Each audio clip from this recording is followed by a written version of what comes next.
Ang mabuting balita ay matatagpuan sa 13 kabanata ng Ebanghelyo sang-ayon kay San Lucas, talata 10 hanggang 17. Isang araw ng pamahinga, si Jesus ay nagtuturo sa isang sinagoga.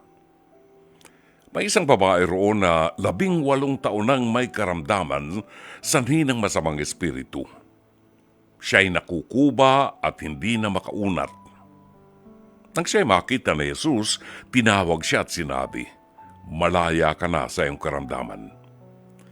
Ipinatong ni Jesus ang kanyang mga kamay sa babae at noon di nakatayo siya ng tuwid at nagpuri sa Diyos.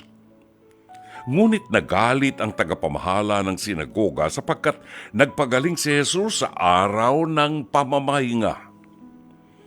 Kaya't sinabi ng tagapamahala sa mga tao, may 6 na araw na inilaan upang kayo magtrabaho.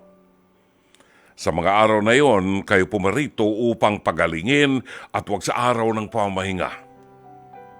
Sinagot siya ng Panginoon, "Mga mapagkunwari, hindi ba't kinakalag ninyo sa sabsaban ang inyong baka o asno at dinadala sa painuman kahit sa araw ng pamahinga? Ang anak na ito ni Abraham ay ginapos ni Satanas sa loob ng 18 taon. Hindi ba dapat siyang kalagan kahit na sa araw ng pamamahinga?" Napahiya ang lahat ng kumakalaban kay Jesus dahil sa isinagot niya.